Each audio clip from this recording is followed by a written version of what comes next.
Hello students, welcome to ज्ञान Ganga coaching YouTube classes. आज हम लोग जो है कक्षा 12 का इतिहास का चैप्टर 2 से संबंधित जो ऑब्जेक्टिव क्वेश्चन है उसके बारे में जो है हम लोग पढ़ेंगे। और आज इस चैप्टर के अंतर्गत जो शीर्षक है वो है राजा, किसान और नगर, और आरंभिक राज्यों के बारे में जो है इसमें जानकारी होगी। जैसे कि आप लोग जानते हैं, वर्तमान में जो परीक्षा की पद्धति है उसमें ऑब्जेक्टिव क्वेश्चन, बहुवैकल्पिक प्रश्नों का महत्व बहुत ज्यादा बढ़ गया है और मैं कोशिश कर रहा हूं कि आप लोगों के लिए जो है ज्यादा से ज्यादा प्रश्न जो है ऑब्जेक्टिव ला सकूं, उसी का एक प्रयास है। आइए कुछ प्रश्नों को जो है हम लोग इसमें देखते हैं और समझते हैं। सबसे पहले, अशोक ने महेंद्र और संघमित्रा को बौद्ध धर्म का प्रचार के लिए कहां भेजा था? अशोक ने महेंद्र और संघमित्रा को बौद्ध धर्म के प्रचार के लिए कहां भेजा था, ऐसा प्रश्न है। तो मैं सबसे पहले आपको यह बता देना चाहता हूं कि महेंद्र और संघमित्रा जो है अशोक के पुत्र और पुत्रियां थी। पुत्र का नाम महेंद्र और पुत्री का नाम जो है संघमित्रा था। और इसका सही जवाब होगा कि उन्होंने जो है बौद्ध धर्म के प्रचार प्रसार हेतु अपने पुत्र और पुत्री को जो है श्रीलंका भेजा था। आइए दूसरा प्रश्न, 510 ईस्वी में सती प्रथा के साक्ष्य वाला प्रथम अभिलेख कहां से प्राप्त हुआ है? आप लोगों में से बहुत सारे लोगों को शायद पता ना हो कि सती प्रथा क्या है, इसलिए मैं बता देना चाहूंगा। यह भारतीय समाज की एक पुरातन प्रथा रही जिसमें पति की मृत्यु के बाद जो है पत्नी को पति के शव के साथ ही स्वेच्छा से या जबरन जला दिया जाता था। इस घृणित प्रथा को ही सती प्रथा के नाम से जाना जाता है। 510 ईस्वी में सती प्रथा के साक्ष्य वाला पहला अभिलेख जो है जो मिला था वो एरन अभिलेख के नाम से जाना जाता है। यानी इसका जवाब होगा कि सती प्रथा का प्रथम साक्ष्य जो है एरन अभिलेख से प्राप्त हुआ है। अगला प्रश्न, भूमि अनुदान से संबंधित अभिलेख का प्रमाण जो है किसका है? यानी कौन से वंश का जो है ऐसा प्रमाण है जिसमें भूमि दान के अभिलेख जो है देखने को मिलते हैं? अभिलेख का मतलब आप लोग समझते हैं। अभिलेख का मतलब जो है कोई भी जो है लेख, चाहे वो पत्थरों पर लिखा हुआ हो या ताम्रपत्र पर हो या किसी भी तरह का। तो भूमि अनुदान से संबंधित प्रथम अभिलेखीय प्रमाण जो है वो हम लोगों को जो है सातवाहन काल का जो है देखने को मिलता है ना। अगला प्रश्न, यूरोप का समुद्रगुप्त जो है किसको कहा जाता है ना। आपने ऐसा प्रश्न सुना होगा कि भारत का नेपोलियन किसको कहा जाता है। जस्ट इसके विपरीत ही जो है प्रश्न बना दिया जा सकता है कि यूरोप का समुद्रगुप्त किसको कहा जाता है, तो आप निश्चित रूप से जो है नेपोलियन का नाम ले सकते हैं। अगला प्रश्न, किस भारतीय शासक को नेपोलियन की संज्ञा दी गई है? जवाब जो है पिछले ही प्रश्न में छुपा हुआ था, पिछले प्रश्न के जवाब में। तो समुद्रगुप्त को जो है भारत का नेपोलियन कहा जाता है। और संभवतः आपको पता होगा कि भारत का नेपोलियन उनको जो है V.A. स्मिथ नामक इतिहासकार द्वारा जो है ये संज्ञा उनको दी गई थी, V.A. स्मिथ। अगला प्रश्न है, 16 महाजनपदों में सबसे शक्तिशाली महाजनपद कौन था?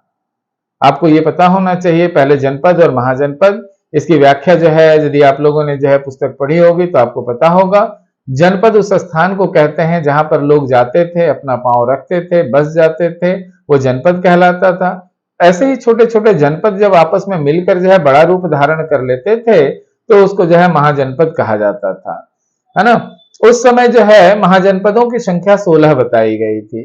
और मेरा प्रश्न यहाँ पर यह है कि 16 महाजनपदों में सबसे शक्तिशाली महाजनपद कौन सा था? तो निश्चित रूप से जो है मगध जो है उन सभी महाजनपदों में सबसे शक्तिशाली महाजनपद था। जवाब होगा मगध महाजनपद। अगला प्रश्न, किस शिलालेख में अशोक के कलिंग विजय का उल्लेख है? कलिंग जो वर्तमान का ओडिशा है उस पर जो है काफी प्रयास के बाद भी अशोक द्वारा जब विजय नहीं पाया गया था तब उसने स्वयं जो है युद्ध क्षेत्र में जाने का निर्णय लिया। जैसा कि आप लोगों को विदित होगा कि प्रश्न यह है कि किस शिलालेख में अशोक के कलिंग विजय का उल्लेख है, तो जवाब इसका होगा 13वें शिलालेख में। अशोक का 13वां शिलालेख में जो है इस बात का उल्लेख किया गया है कि उसने कलिंग पर विजय प्राप्त की थी। अगला प्रश्न कनिष्क के राज्यारोहण की तिथि से है। प्रश्न यह पूछा गया है कि कनिष्क के राज्यारोहण की तिथि क्या है, यानी वर्ष बताना है आपको। तो इसका जवाब होगा कि कनिष्क का जो है राज्यारोहण का वर्ष 78 ईस्वी रहा है। 78 ईस्वी में जो है उनका राज्यारोहण हुआ। अगला प्रश्न धम्म महामात्रों को किसने नियुक्त किया था, यानी कौन से ऐसे सम्राट थे जिसने अपने शासन काल में धम्म महामात्रों को जो है नियुक्त किया था। अब आपको जो है ये बता दे, धर्म महामात्र, धर्म का अर्थ आपको पता होगा, महामात्र का मतलब जो है मंत्रियों से है। तो धर्म को चलाने वाले या धर्म का प्रचार करने वाले मंत्री किन राजाओं ने नियुक्त किए थे, तो इसका जवाब निश्चित रूप से जो है महान सम्राट अशोक होगा, यानी अशोक इसका जवाब है। अगला प्रश्न अशोक किस वंश का शासक था। तो आप जानते हैं कि अशोक किस वंश का शासक था। निश्चित रूप से जो है अशोक मौर्य वंशीय शासक था। इसकी जानकारी आपको होनी चाहिए। मौर्य वंश में जो है ये तीसरा महान राजा था। मौर्य वंश का संस्थापक चंद्रगुप्त मौर्य, उसका पुत्र बिंदुसार, और बिंदुसार का पुत्र जो है अशोक थे। चलिए अगले प्रश्न की ओर चलते हैं। भारतीय इतिहास का कौन सा काल है जो कि स्वर्ण काल के नाम से जाना जाता है, golden age of Indian history. तो भारतीय इतिहास का स्वर्ण काल के नाम से जाने जाने वाला काल है गुप्त काल। गुप्त काल में सर्वांगीण वृद्धि और उन्नति हुई थी, जिस कारण से जो है गुप्त काल को जो है स्वर्ण काल कहा जाता है भारतीय इतिहास का। अगला प्रश्न प्रयाग प्रशस्ति की रचना किसने की थी। यहां पर प्रयाग जानते हैं वर्तमान, पहले जो है इलाहाबाद नाम हुआ करता था और पुनः जो है इसका नाम बदलकर जो है प्रयागराज किया गया है। तो प्रयाग जो है इलाहाबाद को ही कहा जाता है और प्रशस्ति का मतलब होता है प्रशंसा। तो प्रयाग प्रशस्ति यानी प्रयाग का प्रशंसा, एक्चुअल में जो है इसमें प्रश्न हमारा यह है कि प्रयाग प्रशस्ति की रचना किसने की थी। तो मैं पहले जवाब बता देता हूं, फिर इसका विश्लेषण देता हूं कि प्रयाग प्रशस्ति की रचना जो है समुद्रगुप्त का दरबारी कवि हरिसेन द्वारा किया गया था। ये समुद्रगुप्त के दरबारी कवि हरिसेन द्वारा किया गया था। एक्चुअल में प्रयाग प्रशस्ति जो है इलाहाबाद स्तंभ अभिलेख के नाम से भी जो है जाना जाता है। यदि प्रश्न आपको जो है प्रयाग प्रशस्ति की जगह ये दिया जाए कि इलाहाबाद स्तंभ अभिलेख की रचना किसने की, तो भी जवाब जो है हरिसेन ही होगा। और साथ ही साथ मैं ये भी बता देता हूं कि इस अभिलेख में जो है समुद्रगुप्त का दक्षिण भारत और उत्तर भारत के विजय अभियानों का विस्तृत रूप से वर्णन और उसकी वीरता की प्रशंसा की गई है। साथ ही साथ ये भी बताया गया है कि कब किस वर्ष में जो है उसने किस राजाओं के ऊपर जो है आक्रमण किया, किस पर विजय हासिल की। अगला प्रश्न मौर्य काल में टकसाल का प्रधान कौन होता था। टकसाल का तात्पर्य जो है वह स्थान जहां पर सिक्के ढाले जाते हैं उसको टकसाल कहा जाता है। तो इस समय जो टकसाल का प्रधान होता था उसको जो है लक्षणाध्यक्ष के नाम से जाना जाता था। मौर्य काल में टकसाल का जो प्रमुख होता था उसे जो है या प्रधान होता था उसे लक्षणाध्यक्ष के नाम से जाना जाता था। अगला प्रश्न राजतरंगिणी के लेखक कौन थे। राजतरंगिणी अक्सर जो है न केवल जो है परीक्षा पर आपकी परीक्षाओं में बल्कि जो है जो कॉम्पिटिटिव एग्जाम्स होते हैं उसमें भी जो है ये प्रश्न बार बार जो है पूछे जाते हैं। तो राजतरंगिणी का लेखक जो है कलहन है। राजतरंगिणी का लेखक कलहन है। और कभी कभी सवाल यह भी किया जाता है कि राजतरंगिणी में कहां के राजाओं का इतिहास का वर्णन किया गया है। तो आपको जानकारी होनी चाहिए कि राजतरंगिणी में जो है कश्मीर के राजाओं का विशेष करके इतिहास का वर्णन किया गया है। अगला प्रश्न अर्थशास्त्र और इंडिका दोनों ही एक पुस्तक का नाम है, आपको पता होगा। अर्थशास्त्र की रचना जो है कौटिल्य ने की थी, जिनका जो है वास्तविक नाम जो है विष्णुगुप्त था, और इंडिका की रचना जो है मेगास्थनीज ने की थी। तो यहां पर अर्थशास्त्र और इंडिका से किस राजवंश के विषय में जानकारी मिलती है, ऐसा जो है प्रश्न दिया गया है। तो यदि आप थोड़ा सा सोचेंगे तो आपको इसका जवाब आसानी से मिल जाएगा, क्योंकि आप जानते हैं कि अर्थशास्त्र की रचना जब कौटिल्य ने की थी तो कौटिल्य जो है किसका महामंत्री और गुरु थे, तो चंद्रगुप्त मौर्य के थे। और यदि हम मेगास्थनीज की बात करें तो वो किसके शासनकाल में भारत आया था, तो वहां भी हम देखेंगे कि मौर्य काल में आया था। तो निश्चित रूप से इसका जवाब जो है मौर्य वंश होना चाहिए। यानी जो है ये दोनों ही पुस्तकें हम लोगों को मौर्य साम्राज्य के बारे में, मौर्य काल के बारे में, मौर्यकालीन इतिहास के बारे में विस्तारित जानकारी देती है। अर्थशास्त्र की रचना, अगला प्रश्न है कि अर्थशास्त्र की रचना कब हुई थी?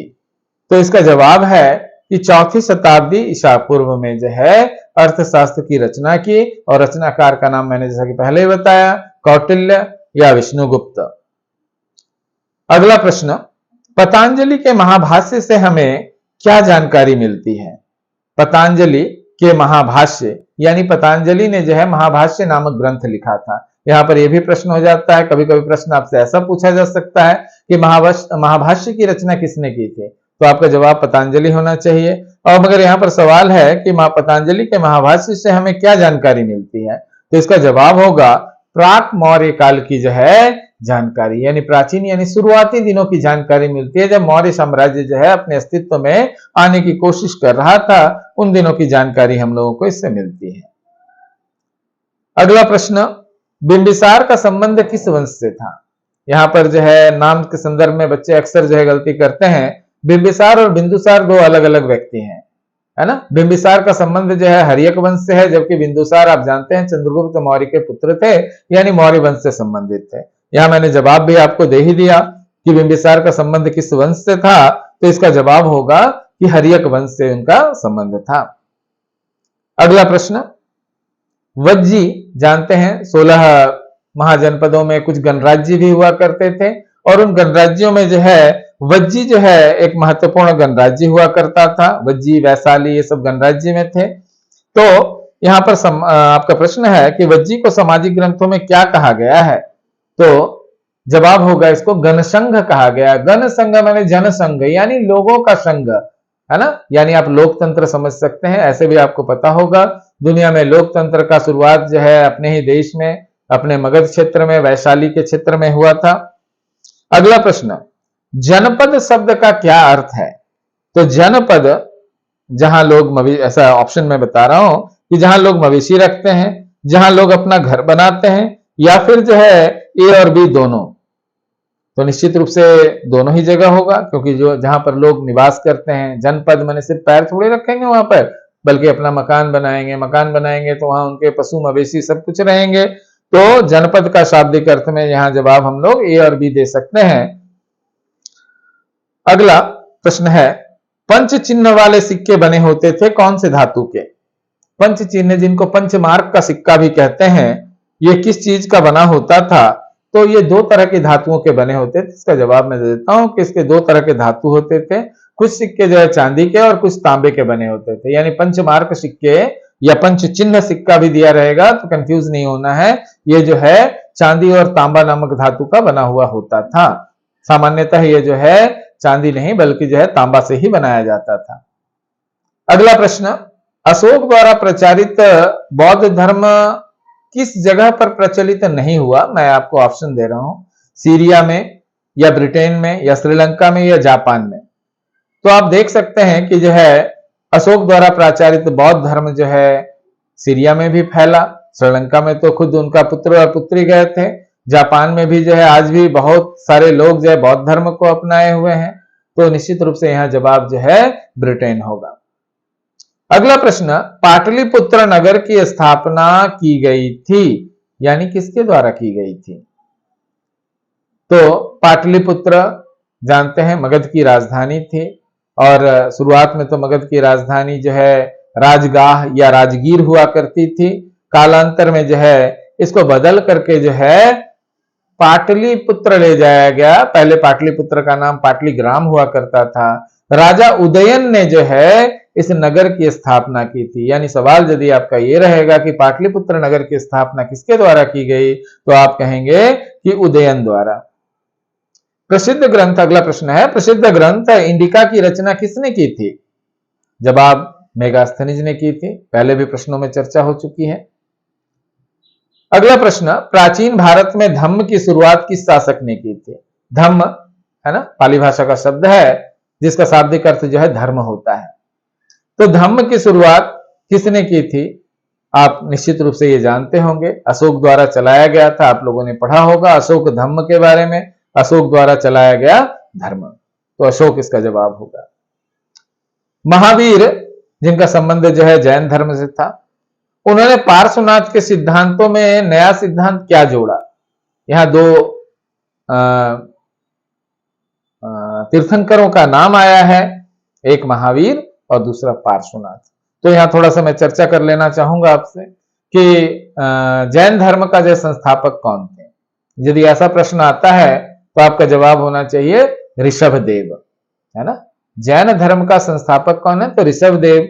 लेकिन यदि जो है प्रश्न यह पूछा जाता है कि जैन धर्म का वास्तविक संस्थापक कौन थे, तो आपका जवाब जो है वर्धमान महावीर होना चाहिए।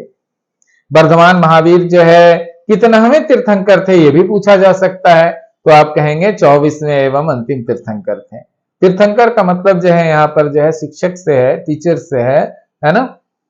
यदि शाब्दिक विश्लेषण में कहें तो जो है नदी के उस पार ले जाने वाले व्यक्ति को तीर्थंकर कहा जाता है। और पार्श्वनाथ की बात करें तो पार्श्वनाथ जो है 23वें तीर्थंकर थे। तो हम लोग यहाँ पर जो है महावीर ने पार्श्वनाथ के सिद्धांतों में कौन सा नया सिद्धांत जोड़ा, ऐसा जो है प्रश्न है। मैं थोड़ा ऑप्शन भी देता हूं इसमें, अहिंसा, ब्रह्मचर्य, सत्य या अपरिग्रह, इसमें से कौन सा जो है महावीर द्वारा जोड़ा गया? तो इसमें ब्रह्मचर्य जो है महावीर द्वारा जोड़ा गया था, है ना। ब्रह्मचर्य, ब्रह्म के समान आचरण। अगला प्रश्न, कलिंग युद्ध कब हुआ था? यानी आपको इसमें वर्ष बताना है कलिंग के युद्ध का। तो निश्चित रूप से आप सभी को याद होना चाहिए, ये 261 ईसा पूर्व में हुआ था। अशोक ने जो है कलिंग पर आक्रमण किया था। कलिंग का युद्ध 261 ईसा पूर्व में हुआ था। एक प्रश्न जो अक्सर हम लोग सुनते हैं, फूट डालो और राज्य करो। तो फूट डालो और राज्य करो जब कहते हैं तो हम लोग को अंग्रेजों का ध्यान आता है, लेकिन जो है इस नीति का या इस कूटनीति का प्रयोग जो है सबसे पहले किस राजा ने किया था? तो आपको बता देते हैं कि अजातशत्रु, मगध का जो है सम्राट अजातशत्रु द्वारा सबसे पहले जो है इस कूटनीति का प्रयोग किया गया था, फूट डालो और राज करो। जीवक वैद्य, अगला प्रश्न, जीवक वैद्य किस वंश में हुए थे या किस वंश के काल में हुए थे? तो यदि उनके वंश का काल कहें तो जो है ये हर्यक वंश के जो है काल के थे। अगला एक प्रश्न है, सुदर्शन झील का जो है मरम्मत किसने अपने खर्चे पर करवाया था? तो आप जानते हैं सुदर्शन झील जो है गुजरात में स्थित एक झील है, जिसको बनाने का श्रेय गुप्त शासकों को जाता है, लेकिन बाद में रुद्रदमन द्वारा जो है इसका मरम्मत बिल्कुल अपने खर्चे से किया गया था, और इस खर्चे के एवज में उसने जनता पर किसी तरह का कोई टैक्स भी इंपोज नहीं किया। अगला प्रश्न, पाटलिपुत्र नगर की स्थापना उदयन ने की थी, ये तो आप लोग को पता है, लेकिन किस नदी के संगम पर की थी? नदी का संगम का मतलब होता है जहां दो नदियां या दो से अधिक नदियां आकर जो है आपस में मिलती है, तो उसको जो है हम लोग संगम कहते हैं। और आपका जवाब होगा गंगा, सोन और पुनपुन नदियों के संगम पर जो है ये नगर पाटलिपुत्र बसा हुआ है। यहाँ 3 नदियों का संगम है, 3 नदियों का मिलन है, एक है गंगा, दूसरा है सोन और तीसरा है पुनपुन नामक नदियां, जहां पर इसका मिलन है। अगला प्रश्न, समस्त भारत ही नहीं एशिया एवं यूरोप में सबसे पहले हुन जाति को परास्त करने का श्रेय किस राजा को जाता है? तो यह राजा स्कंदगुप्त को जाता है। इसका जवाब होगा स्कंदगुप्त।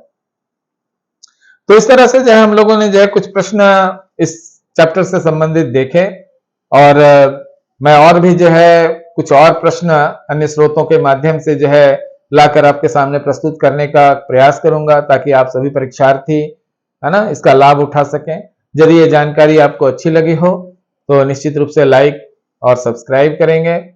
धन्यवाद।